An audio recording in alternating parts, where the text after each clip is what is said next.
আসসালামু আলাইকুম রহমতুল্লাহি ওবরাকাতুহ। আলহামদুলিল্লাহি ওয়াহদা ওয়াসসালাতু ওয়াসসালামু আলা মান লা নাবিয়্যা বা'দা ওয়া আলা আলিহি ওয়া সাহবিহি ওয়া মাওয়ালা। সম্মানিত উলামায়ে কেরাম, মুরব্বিয়ানে আযম, দিনদার মুসলিম ভাই এবং বোনেরা, আল্লাহ রাব্বুল আলামিনের দরবারে কোটি কোটি শুকরিয়া যে মহান রাব্বুল আলামিন আমাদেরকে 1446 হিজরি সনের 16 রবিউল আউয়াল তারিখে সলাতুল জুমুআ আদায় এবং খুতবাতুল জুমুআ শোনার উদ্দেশ্যে আল্লাহ রাব্বুল আলামিনের পবিত্র ঘর মসজিদে উপস্থিত হওয়ার পরে কোরআনে কারীম এবং হাদিসে নববী সাল্লাল্লাহু আলাইহি ওয়াসাল্লামের আলোকে আল্লাহ রাব্বুল আলামিনের দ্বীনের একটি গুরুত্বপূর্ণ বিষয়ের উপরে আজকের খুতবা পেশ করার এবং শোনার তৌফিক দিয়েছেন, সে মহান রাব্বুল আলামিনের শুকর আদায় করি। সকলে বলি আলহামদুলিল্লাহ। সম্মানিত ভাই ও বোনেরা, আমাদের ধারাবাহিক যে বিষয়ের উপরে খুতবা চলছিল, বিষয়টি ছিল মিন আশরাতিস সাআহ, অর্থাৎ কিয়ামতের পূর্বে ঘটে যাওয়া কিছু গুরুত্বপূর্ণ বিষয়, যেই বিষয়গুলো কিয়ামত অত্যাসন্ন, কিয়ামত নিকটবর্তী, এটি দালালত করে, এটি নির্দেশনা করে, যেগুলোকে আমরা বলে থাকি কিয়ামতের আলামত। এই বিষয়ের উপরে আমরা ইতিপূর্বে 10টি খুতবা পেশ করেছি। আজকে এই বিষয়ের উপরে 11তম এবং সর্বশেষ খুতবা পেশ করা হবে ইনশাআল্লাহ। প্রথমে আমরা আলামতে সুগরা, ছোট ছোট আলামতগুলো আমরা বর্ণনা করেছি। ছোট ছোট আমরা কয়টি আলামত বর্ণনা করেছিলাম মনে আছে আপনাদের? আমরা ছোট আলামত কয়টি বর্ণনা করছি? মনে হয় খালি শুনছেন, এরপরে আর পড়াশোনা করেন নাই। তো শুধু শোনা যথেষ্ট না, শোনার পরে আবার এটার উপরে পড়াশোনা করতে হবে। এটার নাম এলেম, শুধু শোনার নাম এলেম না। এই জন্য আল্লাহ সুবহানাহু ওয়া তাআলা কোরআনে কারীমের প্রথম আয়াত নাজিল করেছেন, ইকরা ইকরা বিসমি রাব্বিকাল্লাযী খালাক। প্রথম আয়াত কিন্তু ইসমা, এটা আল্লাহ পাক বলেন। ইসমা মানে শোনো, এইরকম আয়াত আল্লাহ সুবহানাহু ওয়া তাআলা নাজিল করেন নাই। আল্লাহ পাক নাজিল করছেন ইকরা। এই জন্য একটু পড়াশোনা করতে হবে। শোনার পরে এটাকে যখন আপনি আবার পড়বেন, তখন এটা খুব ভালোভাবে আপনার ভিতরে ঢুকবে। শুধু শুনলে, এটা যখন শুনছেন তখন হয়তো মনে আছে, কালকে আগামীকাল ভুলে যাবেন, এক সপ্তাহ পরে আর মনে থাকবে না। আমরা এই বিশেষ করে নদ্দা সরকার বাড়ি জামে মসজিদে যে খুতবাগুলো আমরা পেশ করি, এই খুতবাগুলো অত্যন্ত গবেষণামূলক এবং এলমি খুতবা আমরা পেশ করে থাকি। এখানে আমরা কোনো গান গাই না, তারপরে সবাইরে কতক্ষণ সুবহানাল্লাহ, কতক্ষণ আল্লাহু আকবার, কতক্ষণ এই রাজনৈতিক, কতক্ষণ অরাজনৈতিক, এসব আমরা কোনো ধরনের অপ্রয়োজনীয় কথা এখানে আমরা বলি না। সব আমরা এলমি এবং অত্যন্ত প্রয়োজনীয় বিষয়গুলোই আমরা এখানে আলোচনা করে থাকি।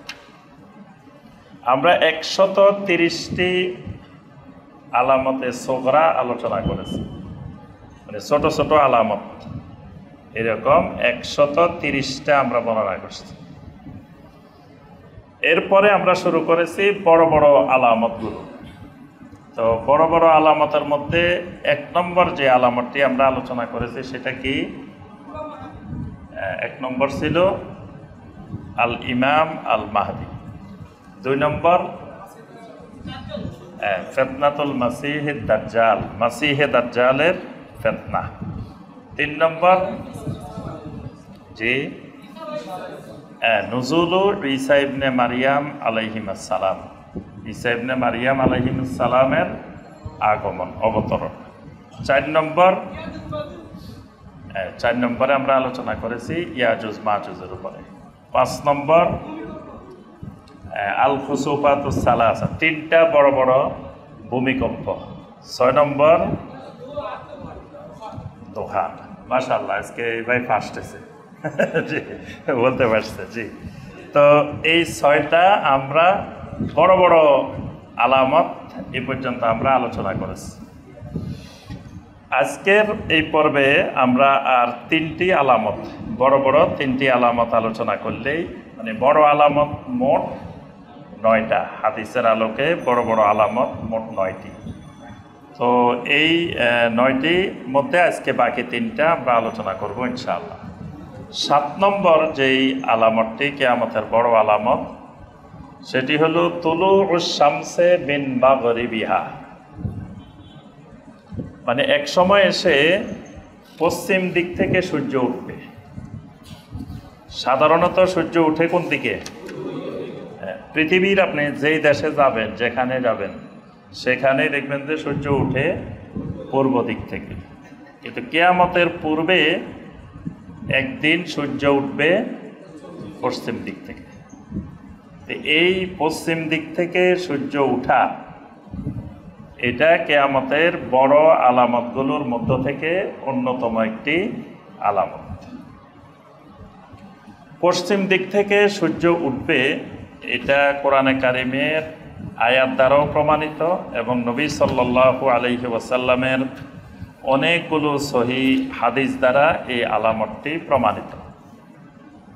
কোরআনে কারিমে সূরা আল আনআমের 158 নম্বর আয়াতে কারিমায় আল্লাহ সুবহানাহু ওয়া তাআলা বলছেন, ইয়াউমা ইয়াতি বা'দু আয়াতি রাব্বিকা লা ইয়ানফা'ু নাফসান ঈমানুহা লাম তাকুন আমানাত মিন ক্বাবলু আও কাসাবাত ফি ঈমানিহা খায়রা।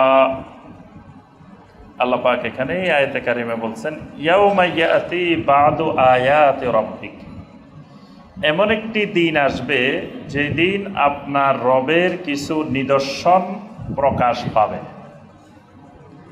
লা ইয়ানফা'ু নাফসান ঈমানুহা, সেই দিন কোনো ব্যক্তি নতুন করে ঈমান আনলে ওই ঈমান কোনো কাজে আসবে না। লাম তাকুন আমানাত মিন ক্বাবলু, যদি পূর্ব থেকে সেই ঈমান না আনে, আগে ঈমান আনে নাই, যখন দেখছে সূর্য পশ্চিম দিকে উঠছে, এখন বলতেছে আমি ঈমান আনলাম, তো আল্লাহ পাক বলছেন লা ইয়ানফা'ু নাফসান ঈমানুহা, এই ঈমানটা তার কোনো কাজে আসবে। ফেরাউনও যখন সাগরে ডুবে যাচ্ছিল, যখন আল্লাহর নিদর্শন দেখে ফেলছে, তখন ফেরাউনও কিন্তু ঈমান আনছে। ফেরাউনও তখন বলছে যে আমি ঈমান আনলাম ওই রবের উপরে, যে রবের প্রতি মূসা এবং হারুন ঈমান এনেছে। কিন্তু আল্লাহ রাব্বুল আলামিন ফেরাউনের ঈমানকে গ্রহণ করেন না।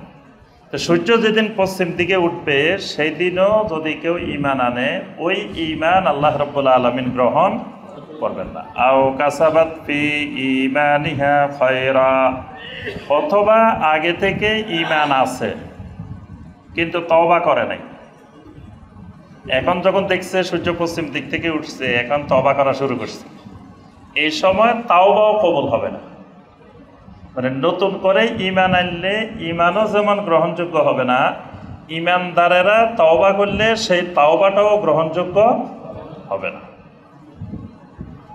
এখানে যে বা'দু আয়াতি রাব্বিক, আপনার রবের নিদর্শনগুলো যখন চলে আসবে, তো মুফাসসিরিনে কেরাম বলছেন এখানে এই যে বা'দু আয়াতি রাব্বিক মানে তুলুউশ শামসে মিন মাগরিবিহা, মানে পশ্চিম দিক থেকে সূর্য উঠাকেই এখানে আল্লাহ পাক বুঝিয়েছেন। এ ব্যাপারে অনেকগুলো সহিহ হাদিস আছে, সূর্য পশ্চিম দিক থেকে উঠবে এই বিষয়ের উপরে। সহি আল বুখারী এবং সহি মুসলিমে আবু হুরায়রা রাদিয়াল্লাহু তাআলা আনহু থেকে বর্ণিত হয়েছে, আল্লাহ রাসূল সাল্লাল্লাহু আলাইহি ওয়াসাল্লাম বলেন, লা তাকুমুস সাআতু হাত্তা তাতলুআশ শামসু মিন মাগরিবিহা, ততক্ষণ পর্যন্ত কিয়ামত হবে না যতক্ষণ না সূর্য পশ্চিম দিক থেকে উদিত হবে। ফাইজা তলাআত ফারাআহুন নাস, যখন সূর্য পশ্চিম দিক থেকে উদিত হবে, ফারাআহান নাস, তখন সকল মানুষেরা সেদিন সূর্যকে পশ্চিম দিক থেকে দেখতে পাবে। আমানু আজমাউন, তখন পৃথিবীতে যত মানুষ থাকবে সকল মানুষ ঈমান আনবে, যত মানুষ দেখবে সব মানুষই ঈমান আনবে। ফাযাকা হিনা লা ইয়ানফাউ নাফসান ঈমানুহা লাম তাকুন আমানাত মিন ক্বাবলু আও কাসাবাত ফি ঈমানিহা খায়রা।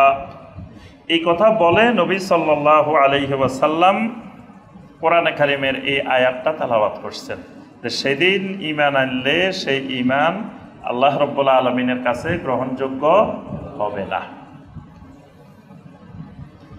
আরেকটি হাদিস, যেটা একই হাদিসে এই 9টা আলামত নবী সাল্লাল্লাহু আলাইহি ওয়াসাল্লাম বর্ণনা করছেন, সেটা হলো হুযায়ফা ইবনে উসাইদ রাদিয়াল্লাহু তাআলা আনহুর হাদিস, সহি মুসলিমে এসেছে। সেখানে এই 9টা আলামতের মধ্যে নবী সাল্লাল্লাহু আলাইহি ওয়াসাল্লাম এটাকেও বলছেন তুলুউশ শামসে মিন মাগরিবিহা, পশ্চিম দিক থেকে সেদিন সূর্য উদিত হবে। আরেকটি সহি হাদিস, যে হাদিসটি সহি মুসলিমের কিতাবুল ফিতানের মধ্যে এসেছে, আবার বুখারীর কিতাবুত তাফসিরে কিতাবুত তাওহীদেও এসেছে। আল্লাহ রাসূল সাল্লাল্লাহু আলাইহি ওয়াসাল্লাম একদিন বললেন, সাহাবীদেরকে জিজ্ঞাসা করলেন, আতাদরুনা আইনা তাযহাবু হাযিহিশ শামস, তোমরা কি জানো এই সূর্যটি যখন অস্ত যায় তখন কোথায় যায়? সাহাবায়ে কেরাম বললেন, আল্লাহু ওয়া রাসূলুহু আ'লাম, আল্লাহ এবং আল্লাহ রাসূল এই ব্যাপারে ভালো জানেন।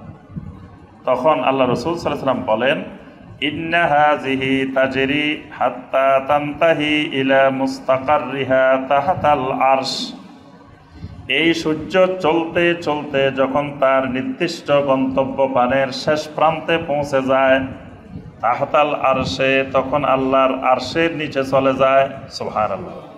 ফাতাখুররু সাজিদাতান, আল্লাহ পাকের আরশের নিচে গিয়ে সেজদায় অবনত হয়ে যায়। ফালা তাজালু কাযালিক, এইভাবে সূর্য সেজদায় পড়ে থাকে। হাত্তা ইউকাল লাহা ইরতাফি, এরপরে সূর্যকে বলা হয় ইরতাফি, তুমি উঠো। ইরজিই মিন হাইসু জিইতে, যেখান থেকে এসেছো সেখানে চলে যাও, মানে তুমি যেখান থেকে আসছো আবার পুনরায় সেখানে চলে যাও, মানে তুমি পূর্ব দিক থেকে উঠছো, আজকে আবার সেই দিকে চলে যাও।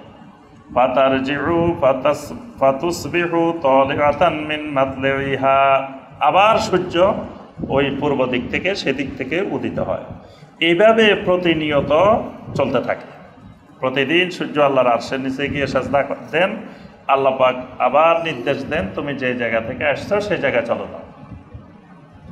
কিন্তু একদিন আল্লাহ রাব্বুল আলামিন সূর্য যখন এরকম আরশের নিচে সাজদা দিবে, তখন আল্লাহ পাক বলবেন, আসবিহি তালিআতান মিন মাগরিবিকা, তুমি যেখানে অস্ত গেছো তোমার অস্ত যাওয়ার স্থান থেকে আজকে তুমি উদিত হও, মানে তোমার আগের জায়গায় উদিত হওয়ার জায়গায় না, আজকে অস্ত যাওয়ার স্থান থেকে তুমি আবার উদিত হও।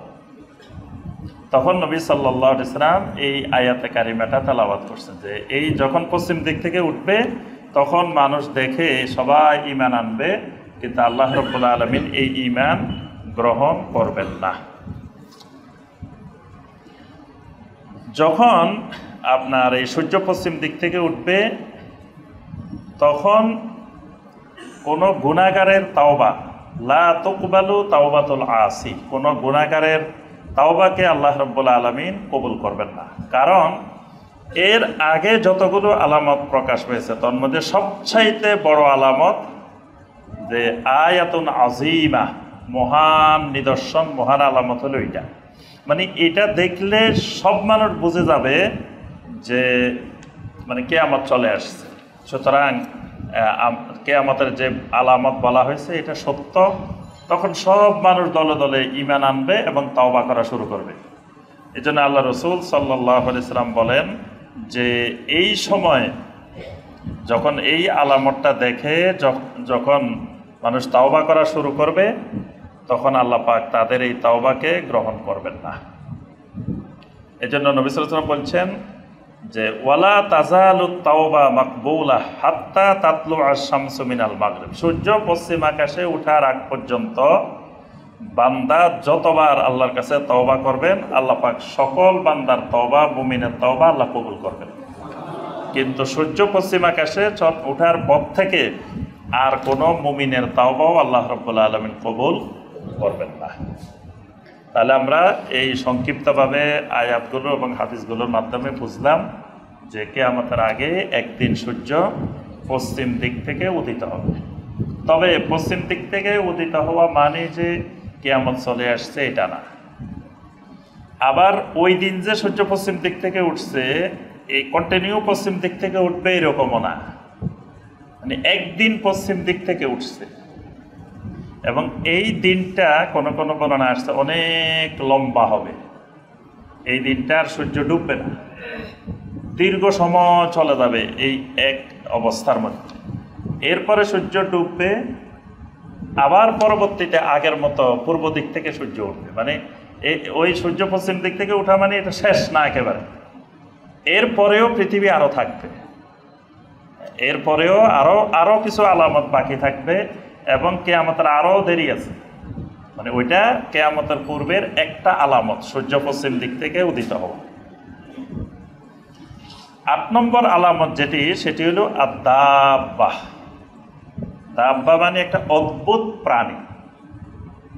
এই কিয়ামতের আগে জমিনের ভিতর থেকে একটা অদ্ভুত প্রাণী বের হবে। এই প্রাণীটা পৃথিবীতে কেউ এর আগে এরকম প্রাণী মানুষ দেখে নেই, এটা ভিন্ন ধরনের একটা প্রাণী। তো নবী সাল্লাল্লাহু আলাইহি সাল্লাম এই প্রাণীটার আকৃতি পুরোপুরি বর্ণনা করেন নাই। যে বর্ণনাগুলো পাওয়া যায় এগুলো সহিহ না। কেউ কেউ বলছেন এটার কান হবে এরকম, তারপর মাথা হবে এরকম, বিভিন্ন রকমের বর্ণনা দিয়েছেন, কিন্তু সঠিক সহিহ কোনো হাদিসে এটার বর্ণনা পাওয়া যায় না যে এটা কেমন হবে প্রাণীটা। প্রাণীটা কোথা থেকে বের হবে? প্রাণীটা কেউ কেউ বলছেন যে বাইতুল্লাহর পাশে মাকামে ইব্রাহিম এবং বাইতুল্লাহর মাঝখান থেকে বের হবে। কেউ কেউ বলছেন সফা পাহাড়ের ভিতর থেকে বের হবে। আবার কেউ কেউ বলছেন এটা অন্য জায়গা থেকেও বের হতে পারে। অর্থাৎ কোন জায়গা থেকে বের হবে এই জায়গাটাও একেবারে সুনির্দিষ্ট না। তো প্রাণীটা বের হয়ে কি করবে? প্রাণীটা বের হয়ে পৃথিবীর মানুষদেরকে চেহারার মধ্যে দাগ দিবে। প্রাণীটা গিয়ে গিয়ে তখন পৃথিবীতে যে মানুষগুলো থাকবে এদের চেহারার মধ্যে দাগ দিবে। কারো নাকের মধ্যে দাগ দিবে, কারো গালের মধ্যে দাগ দিবে। নাকের মধ্যে দাগ দেওয়াটাই হলো ভয়ঙ্কর। মানে নাকের মধ্যে যাদের দাগ দিবে বোঝা যাবে এদের ঈমান ঠিক নেই। আর যাদের গালের মধ্যে দাগ দিবে এদের চেহারা দাগ দেওয়ার পরে উজ্জ্বল হয়ে যাবে, বিকশিত হয়ে যাবে। মানে এরা সত্যিকারের ঈমানদার। মানে তখন সত্যিকারের ঈমানদার কারা এটা চিনাই দুষ্কর। ঠিক ওই মুহূর্তে আল্লাহ রাব্বুল আলামিন এই প্রাণীটাকে জমিন থেকে বের করে দিবেন। তবে পৃথিবীতে তখন ঈমানদারের সংখ্যা থাকবে একেবারেই কম।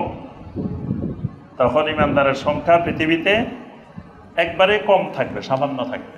যে কয়জন থাকবে এদেরকে এই দাব্বাতুল আরদ, এই প্রাণীটা তাদের চেহারার মধ্যে দাগ দিয়ে দিবে।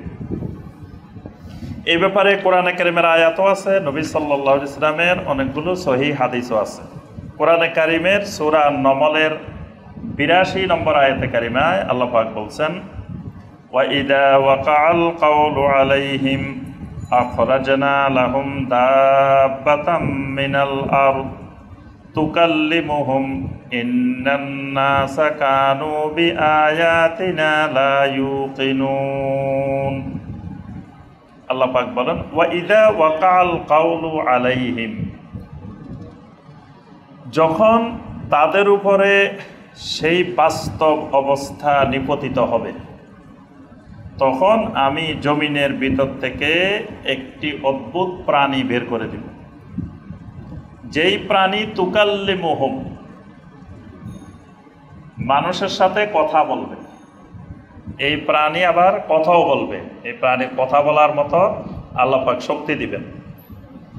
আর এমন অবস্থায় কথা বলবে যখন ইন্নান নাসা কানু বিআয়াতিনা লা ইউকিনুন, যখন মানুষেরা আমার আয়াতের প্রতি বিশ্বাস স্থাপন করবে না, ইয়াকিন করবে না, ওই সময়ে এই প্রাণীটা বের হয়ে মানুষের সাথে কথা বলবে।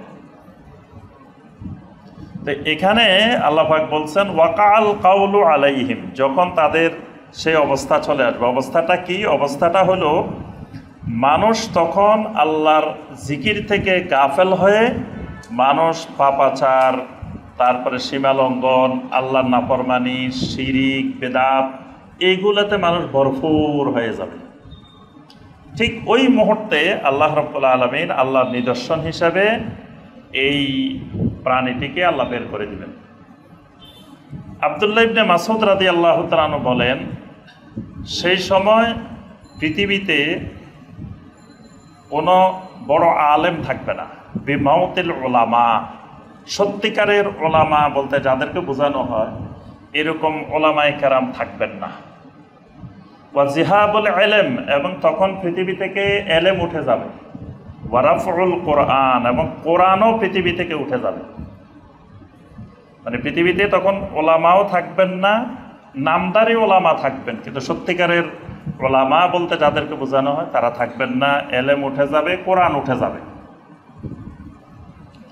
কোরআন কিভাবে উঠে যাবে এই ব্যাপারে তাফসিরে কুরতুবিতে বিস্তারিত বর্ণনা করা হয়েছে, অনেকগুলো হাদিসে আনা হয়েছে। আল্লাহ রাসূল সাল্লাল্লাহু আলাইহি ওয়াসাল্লাম বললেন, আকসিরু তেলাওয়াতাল কোরআন কাবলা আন ইউরফা, কোরআন উঠে যাওয়ার আগে তোমরা বেশি বেশি কোরআন তেলাওয়াত করো। সাহাবায়ে কেরাম বলেন, ইয়া রাসূলুল্লাহ সাল্লাল্লাহু আলাইহি ওয়াসাল্লাম, কোরআন কিভাবে উঠে যাবে? ফাকাইফা বিমা ফি সুদুরির রিজাল, আমাদের মধ্যে কত হাফেজ, কিতাবের মধ্যে তো আছে কোরআন লেখা আছে, আবার হাফেজও আছে, তাহলে কোরআন কেমনে উঠে যাবে? আল্লাহ রাসূল সাল্লাল্লাহু আলাইহি ওয়াসাল্লাম বললেন, একদিন রাত এমন হবে যে তোমরা সকালবেলায় উঠবে, উঠার পরে ওয়ায়ানসাউনা লা ইলাহা ইল্লাল্লাহ ওয়ায়াকাউনা ফি কাউলিল জাহিলিয়াতি ওয়া আশআরিহিম, যে একদিন সকালবেলায় তোমরা উঠে দেখবে যে তোমাদের মুসহাফের মধ্যেও কোরআন নাই, হাফেজদের মুখস্থ যে কোরআন ছিল হাফেজের মুখস্থও নাই। এমনকি মানুষেরা সকালবেলা লা ইলাহা ইল্লাল্লাহ পর্যন্ত ভুলে যাবে। মানে কোরআন তো উঠে যাবে যে কোরআনের যে মৌলিক শিক্ষা তাওহীদ, সেই তাওহীদও মানুষ ভুলে যাবে ওই সময়। আর মানুষেরা যখন কোরআন উঠে যাবে তখন তারা জাহিলিয়াতের মধ্যে এবং কবিতা চর্চার মধ্যে তারা ব্যস্ত হয়ে যাবে। জাহিলিয়াত এবং জাহিলি যুগের কবি, বিভিন্ন যুগের কবিতা, মানে কোরআন নাই, কোরআন বাদ দিয়ে এখন কবিতাকেই তারা শক্ত করে ধরবে। তো এই হাদিসে আল্লাহ রাসূল সাল্লাল্লাহু আলাইহি ওয়াসাল্লাম কোরআন উঠে যাওয়ার কথা বলছেন। তো যে সময় কোরআন উঠে যাবে, ওলামায়ে কেরাম চলে যাবেন, এলেম উঠে যাবে, সেই সময় আল্লাহ পাক এই দাব্বাতুল আরদ, এই অদ্ভুত প্রাণীটা আল্লাহ পাক বের করে দিবেন। সহিহ মুসলিমের হাদিস, আল্লাহ রাসূল সাল্লাল্লাহু আলাইহি ওয়াসাল্লাম বলেন, সালাসুন ইজা ফারাজনা লা ইয়ানফাউ নাফসান ঈমানুহা, তিনটা জিনিস যখন বের হয়ে যাবে তখন কারো ঈমান কাজে লাগবে না, কারো তাওবা তখন কবুল হবে না। এক নম্বর, তুলুউশ শামসি মিন মাগরিবিহা, সূর্য যখন পশ্চিম দিক থেকে উদিত হবে। আরেকটি হলো ওয়া দাজ্জাল, দাজ্জাল যখন বের হয়ে যাবে। ওয়া দাব্বাতুল আরদে, এবং এই জমিন থেকে অদ্ভুত যে প্রাণীটি বের হবে এটা যখন বের হয়ে যাবে তখন আর ঈমান কোনো কাজে আসবে না, তাওবা কবুল করা হবে না। এই প্রাণীটি কোথা থেকে বের হবে বা এটা কোন প্রাণী, এটা নিয়ে আহলুল ইলমদের কিছু আলোচনা আছে। ইমাম কুরতুবী রাহমাহুল্লাহ বলেন, এটা হবে ফাসিলু নাকাতে সালেহ, অর্থাৎ সলে আলাইহিস সালামের যে ওটনিটা বের হয়েছিল, সেই ওটনির যে বাচ্চা, সেই বাচ্চাটাই হলো এই দাব্বাতুল আরদ। মানে সলে আলাইহিস সালামের জাতির নাম কি ছিল? যে কোন জাতি ছিল? সলে আলাইহিস সালাম কোন জাতির কাছে আসছিলেন? সলে আলাইহিস সালাম আসছিলেন সামুদ জাতির কাছে। হুদ আলাইহিস সালাম এসেছিলেন আদ জাতির কাছে, আর সলে আলাইহিস সালাম সামুদ জাতির কাছে। শোয়াইব আলাইহিস সালাম মাদিয়ানে আসছিলেন।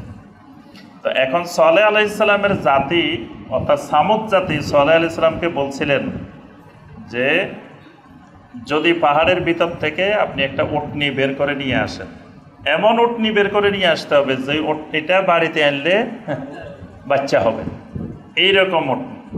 তো শেষ পর্যন্ত সালেহ আলাইহিস সালাম আল্লাহর কাছে দোয়া করলেন, আল্লাহ পাক সেই উটনিও বের করে দিলেন, বাড়িতে আসার পরে বাচ্চাও হয়েছে। কিন্তু এক সময় তারা এই ব্যাপারে সীমা লঙ্ঘন করছে। আল্লাহ পাক কোরআনে কারিমে সূরা শামসের মধ্যে বলছেন যে কাযযাবাত সামূদু বিতাগওয়াহা ইযিম বাআসা আশকাহা ফাকালা লাহুম রাসূলুল্লাহি নাকাতাল্লাহি ওয়া সুকিয়াহা ফাকাযযাবুহু ফাআকারুহা ফাদামদামা আলাইহিম রাব্বুহুম বিদামবিহিম ফাসাওয়াহা ওয়ালা ইয়াখাফু উকবাহা। এখানে আল্লাহ পাক ওই উটনিটার কথা বলছেন। উটনিটাকে তারা জবাই করে ফেলছে এক সময়, আর তখন উটের বাচ্চাটা দৌড় দিয়ে আবার ওই পাহাড়ে চলে গেছে।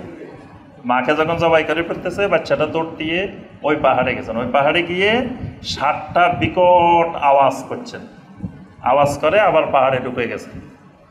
তো 7টা আওয়াজ করার অর্থ হলো তোমাদের উপরে একের পর এক 7টা গজব আসবে, গজব এসে তোমরা ধ্বংস হয়ে যাবে। তো এখানে ইমাম কুরতুবী রাহমাহুল্লাহ তিনি অনেকগুলো হাদিস, অনেকগুলো কাউল দলিল এনে বলছেন যে এই কিয়ামতের আগে যে দাব্বাতুল আরদ জমিন থেকে বের হবে, এটা ওই যে পাহাড়ের ভিতরে ঢুকে গেছে বাচ্চাটা সালেহ আলাইহিস সালামের উটনির, ওই বাচ্চাটাই আবার কিয়ামতের আগে দাব্বাতুল আরদ হয়ে পৃথিবীতে আসবে।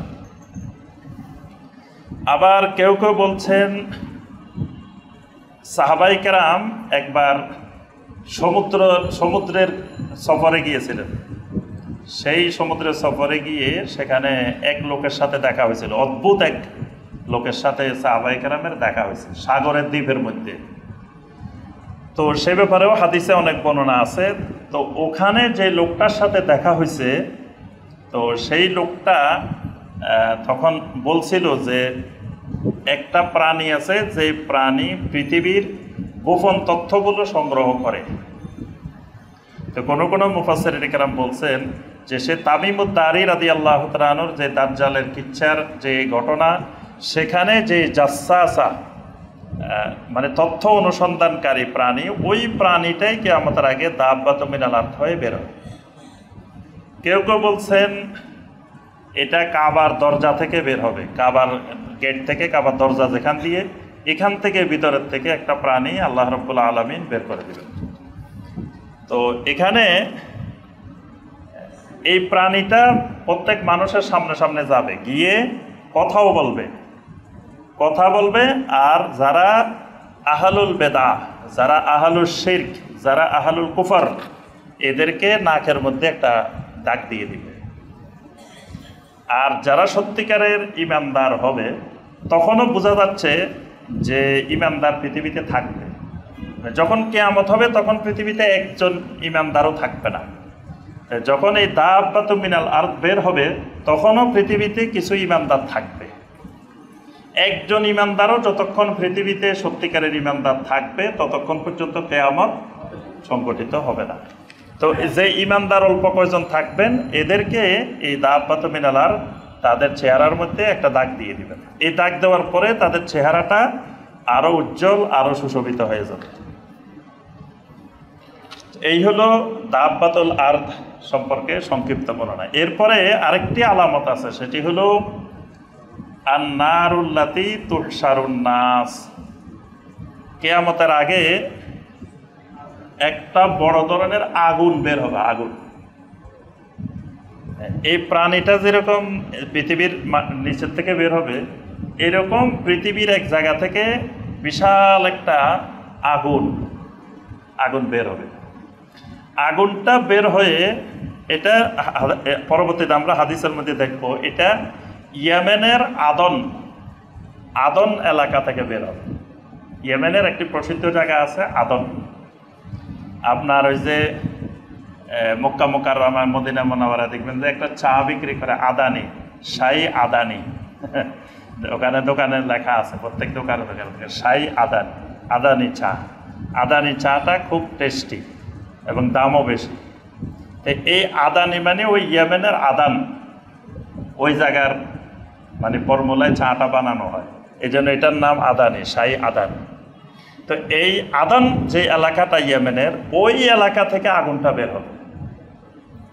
বের হওয়ার পরে মানুষ 3 ভাগে বিভক্ত হয়ে যাবে। আগুনটা বের হওয়ার পরে এক ভাগ নিজেরা স্বেচ্ছায় সানন্দে ঘরবাড়ি ছেড়ে শামের দিকে চলে যাবে, আরেক ভাগ যেতে চাইবে না, আগুনের ভয়ে এরা চলে যাবে। মানে আগুন আসতেছে এই ভয়ে এক উটের উপরে 3 জন 4 জন 5 জন উঠে শাম দেশের দিকে চলে যাবে। আরেক ভাগ যেতে চাইবে না, কিন্তু আগুন এসে তাদেরকে এমন ভয় দেখাবে, ভয়ে তারা দৌড় দিবে শাম দেশের দিকে। আবার যেখানে গিয়ে এরা আপনার ঘুমাবে, আগুন পাশে বসে থাকবে। আগুন এটা এমন আগুন, মানুষগুলো এখানে ঘুমাইতেছে, আগুন পাশে বসে আছে, ওই জায়গায় আছে। তারপরে আবার এরা খাওয়া দাওয়া করবে, আগুন পাশে দাঁড়ায় থাকবে। মানে এদেরকে আগুনে তাড়াই নিয়ে যাবে শাম দেশের দিকে। মানে এখানে যে হাসর তুহশারুন নাস, এই হাসর মানে ওই হাসর না, কিয়ামতের ময়দানের হাসর না। কিয়ামতের ময়দানের হাসরের আগে দুনিয়াতে 2 বার হাসর হবে। তো প্রথম হাসর হয়ে গেছে। প্রথম হাসর হলো বনু কুরাইজাকে মদিনা মুনাওয়ারা থেকে বের করা। এটাকে আল্লাহ পাক কোরআনে কারিমে আউয়ালুল হাসর বলছেন, এটা দুনিয়াতে প্রথম হাসর। আর দ্বিতীয় হাসর হলো কিয়ামতের আগে এই আগুন এসে সারা পৃথিবীর মানুষ সবগুলোকে ওই শাম দেশে নিয়ে যাবে। তখন আর পৃথিবীর কোথাও মানুষ ছড়ায় ছিটে থাকতে পারবে না, মানে সবগুলো চলে যাবে এক জায়গায়, মানে ওই শামে চলে যাবে। তো এই আগুনটা বের হওয়া, এটাও হলো কিয়ামতের বড় বড় আলামতগুলোর মধ্য থেকে একটি বড় আলামত। এই ব্যাপারে সরাসরি কোরআনে কারিমে কোনো আয়াত এই আগুনের ব্যাপারে নাই, তবে অনেকগুলো সহি হাদিসের মাধ্যমে জানা যায় যে এই আগুনটা কিয়ামতের আগে বের হবে। কেউ কেউ বলছেন এই আগুনটা বাহারে হাজরামাউত, অর্থাৎ হাজরামাউত সাগর থেকে বের হবে, অর্থাৎ যেটাকে আমরা আরব সাগর বলি, এই আরব সাগরের থেকেই এই আগুনটা বের হয়ে আসবে। আর বিশাল সংখ্যক আহলুল ইলমেরা বলছেন যে এটা বের হবে ইয়েমেনের আদান এলাকা থেকে। তো যে হাদিস হুযায়ফা ইবনে উসাইদ রাদিয়াল্লাহু তাআলা আনহুর হাদিস, সেই হাদিসে 9টি আলামতের মধ্যে অন্যতম একটি আলামত নবী সাল্লাল্লাহু আলাইহি ওয়াসাল্লাম বলছেন ওয়া আখিরু যালিকা নারুন, সর্বশেষ আলামত। তাহলে বোঝা গেল এটার পরে আর আলামত প্রকাশ পাবে না। তাইলে মানুষ সব চলে যাবে শামে, মানে যখন কিয়ামত হবে তখন সারা পৃথিবীতে আর মানুষ থাকবে না, মানে মানুষগুলা সব এক জায়গায় চলে যাবে, শামে চলে যাবে। আর সেখানেই সর্বশেষ জালজালা শুরু হবে, ইসরাফিল আলাইহিস সালামের পুৎকার শুরু হবে, কিয়ামত হবে। মানে তখন মানুষ এক জায়গায়, শুধু শাম অঞ্চলের মধ্যে মানুষ সীমাবদ্ধ হয়ে যাবে।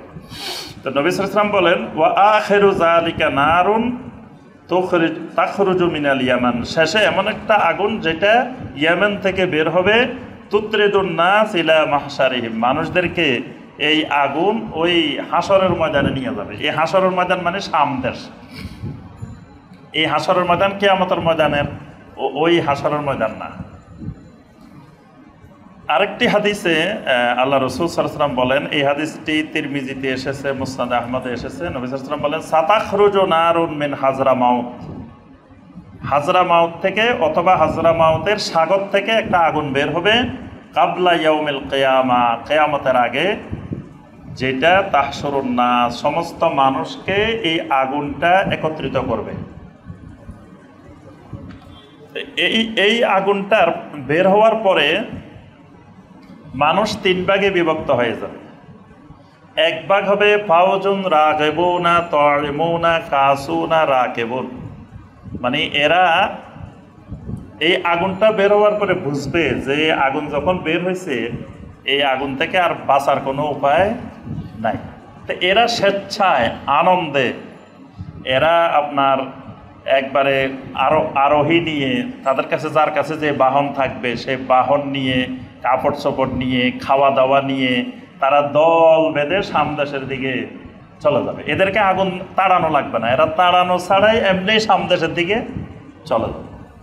আরেক শ্রেণী হবে ফাউজুন ইয়ামশুনা তারাতান ওয়া ইয়ারকাবুনা উখরা, এরা প্রথমে যাইতে চাইবে না, পরে যখন দেখবে আগুনের ভয়াবহতা, যে আগুন চারিদিক থেকে মানুষদেরকে দৌড়াইতেছে, তখন এরা কিছু দূর হেঁটে যাবে, কিছু দূর বাহনে যাবে।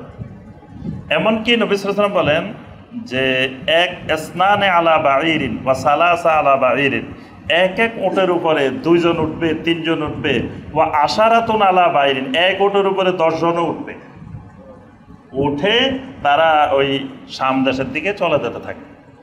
আর তৃতীয় দল এরা যাবে না, এরা বাড়িতে বসে থাকবে। তখন তুহশিরুহুমুন নার, আগুন তাদেরকে তাড়ানো শুরু করবে। এবার আগুনের ভয়ে তারা ওই দিকে চলে যাবে।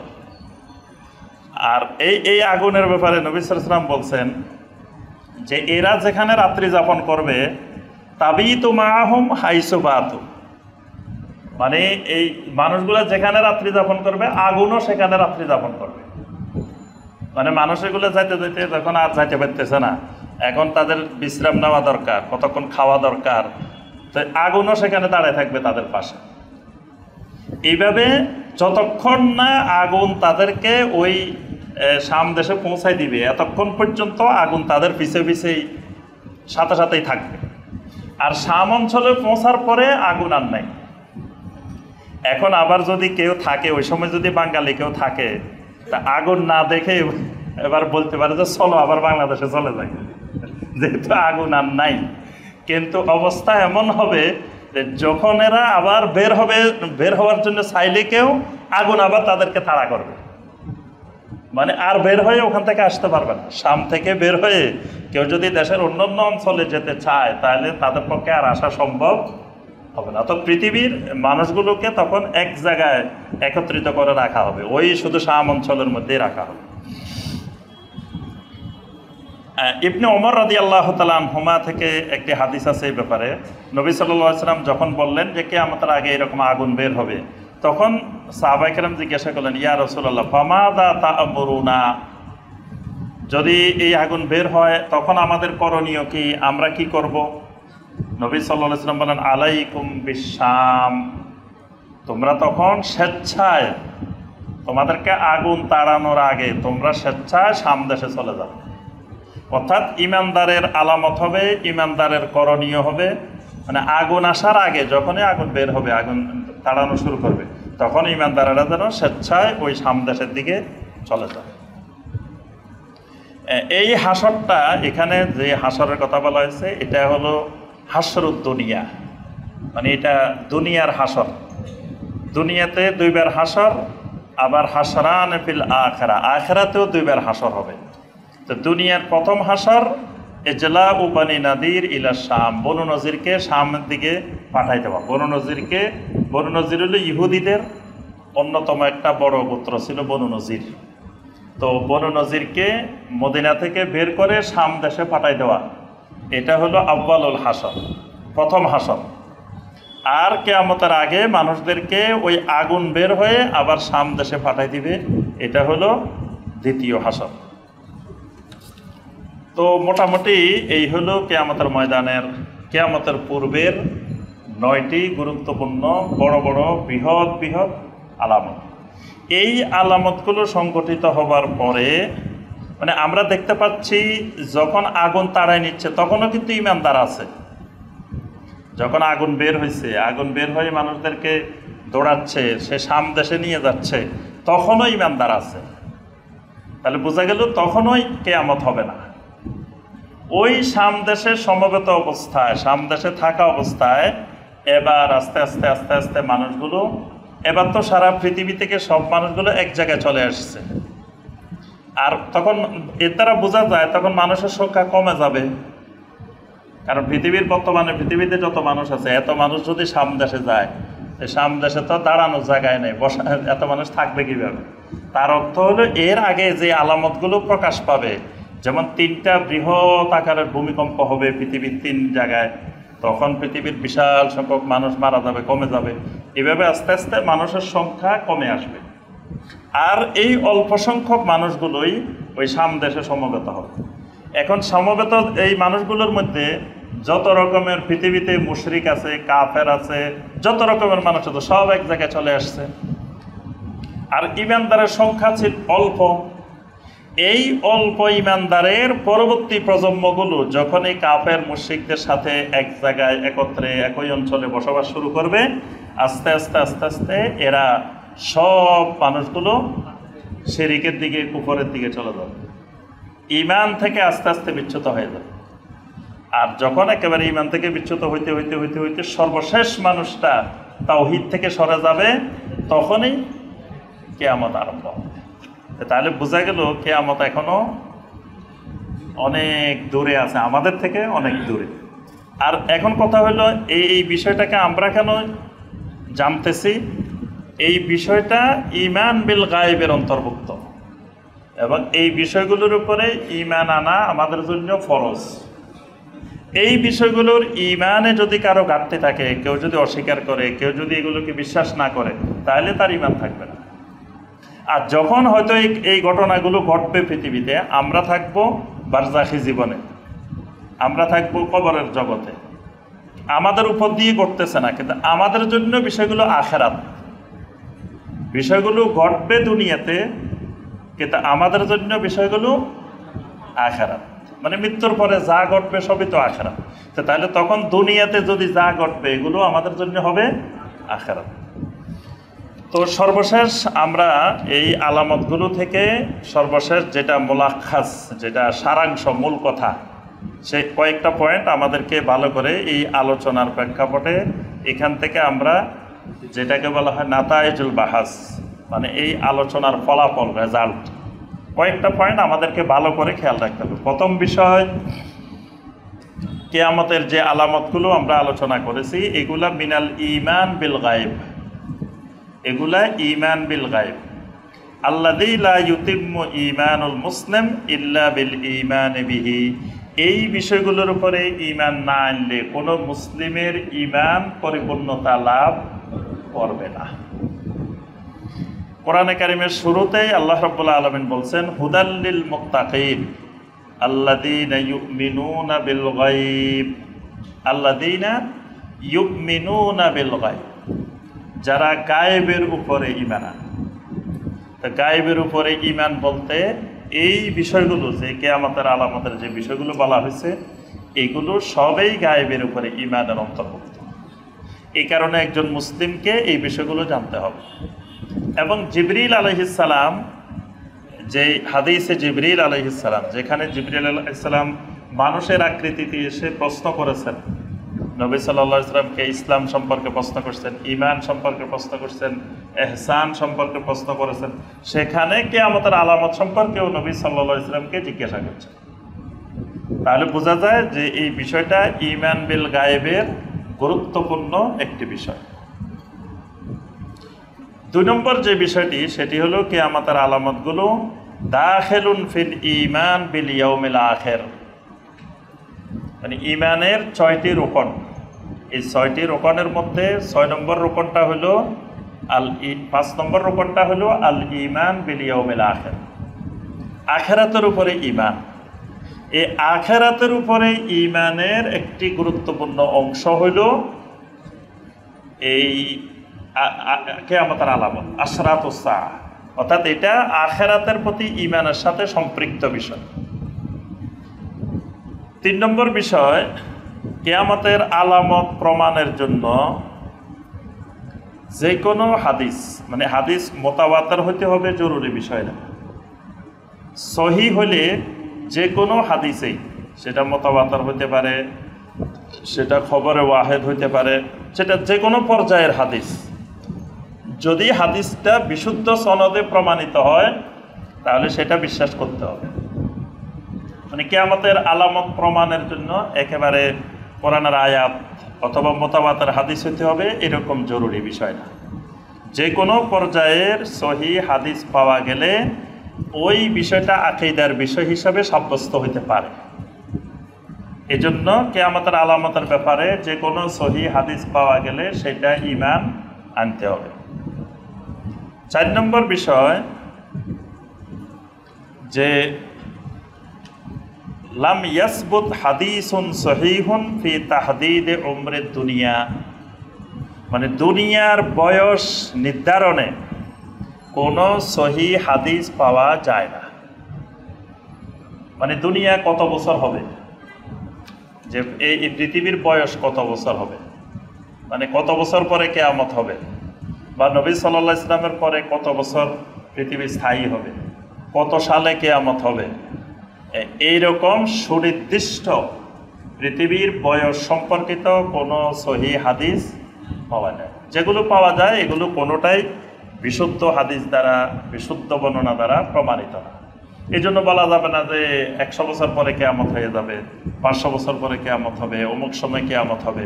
অর্থাৎ এই ব্যাপারে সুনির্দিষ্ট পৃথিবীর বয়স সংক্রান্ত সুনির্দিষ্ট কোনো সহি হাদিস পাওয়া যায় না।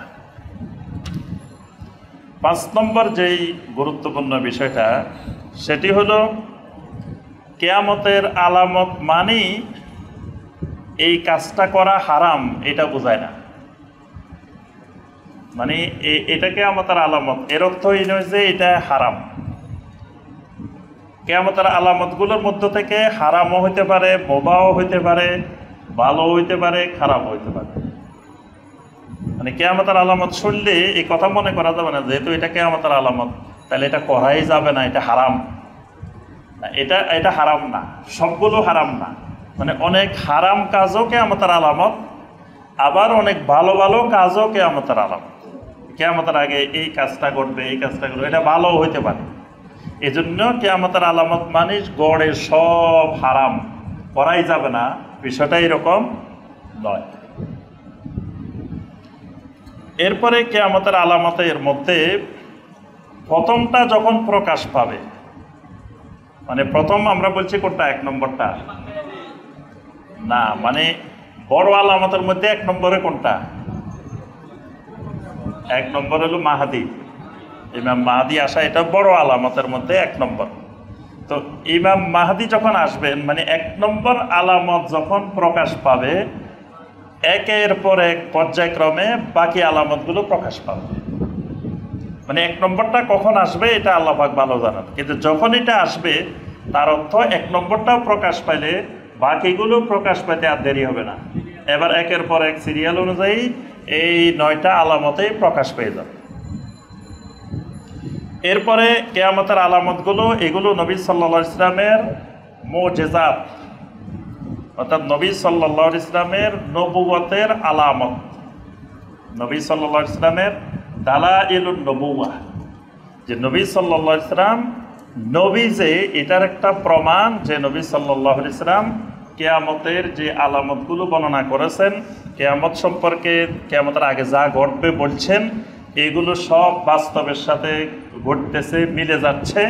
এটা নবী সাল্লাল্লাহু আলাইহি ওয়াসাল্লামের নবুয়তের দালাইল, নবুয়তের আলামত। এরপরে আমরা এই যে বিষয়গুলো আলোচনা করলাম সেটার মধ্যে দেখা যাচ্ছে সূর্য পশ্চিম আকাশে উদিত হওয়া মানে কিয়ামত হয়ে যাবে এরকম না, বরং সূর্য পশ্চিম আকাশে ওঠার পরেও পৃথিবীতে বেচা কিনা কাজকর্ম এগুলো অব্যাহত থাকবে। এরপরে আপনার সর্বশেষ যেটি আমরা বুঝতে পারলাম যে আন্না সাআতা লা তাকুমু ইল্লা আলা শারারিন নাস, মানে কিয়ামতটা সংগঠিত হবে শুধু খারাপ মানুষের উপরে, ভালো মানুষের উপরে কিয়ামত হবে না। মানে সর্বশেষ যখন পৃথিবী ধ্বংস হবে, পৃথিবী কিয়ামত হবে, তখন পৃথিবীতে কোনো ইমানদার, কোনো ভালো মানুষ পৃথিবীতে থাকবে না, তখন শুধুমাত্র খারাপ মানুষগুলোই পৃথিবীতে থাকবে। তাহলে বোঝা গেল কিয়ামত সংগঠিত হবে খারাপ মানুষদের উপরে। ভালো মানুষ, ইমানদার মানুষ কিয়ামত সংগঠিত হওয়ার আগেই পৃথিবী থেকে বিদায় নিবে, তাদের উপরে এই কিয়ামত সংগঠিত হবে না। তো আমরা মোটামুটি কিয়ামতের আলামত সম্পর্কিত বিষয়গুলো আমরা সংক্ষিপ্তভাবে জানলাম। আল্লাহ রাব্বুল আলামিন আমাদের সবাইকে এই বিষয়গুলোকে যথাযথ জেনে ঈমান বিল গায়েবের প্রতি ঈমানের এই বিষয়টি আমরা সঠিকভাবে জানার, মানার আল্লাহ পাক তৌফিক দান করুন। আল্লাহ রাব্বুল আলামিন আমাদের সবাইকে ঈমানকে বিশুদ্ধ করার তৌফিক দান করুন। আল্লাহ পাক আমাদের ঈমানকে শিরিক মুক্ত, কুফর মুক্ত, নেফাক মুক্ত, বেদাত মুক্ত করে দিন। আল্লাহ পাক দুনিয়া আমাদেরকে যতদিন বাঁচিয়ে রাখেন, ইসলামের উপরে বাঁচিয়ে রাখেন। দুনিয়া থেকে বিদায় নেওয়ার সময় আল্লাহ পাক আমাদেরকে ঈমানের সাথে মৃত্যুবরণ করার তৌফিক দান করেন। আমিন ইয়া রাব্বাল আলামিন। সুবহানাকা আল্লাহুম্মা বিহামদিকা আশহাদু আল্লা ইলাহা ইল্লা আনতা আস্তাগফিরুকা ওয়া আতুবু ইলাইক। আসসালামু আলাইকুম ওয়া রাহমাতুল্লাহি ওয়া বারাকাতুহু।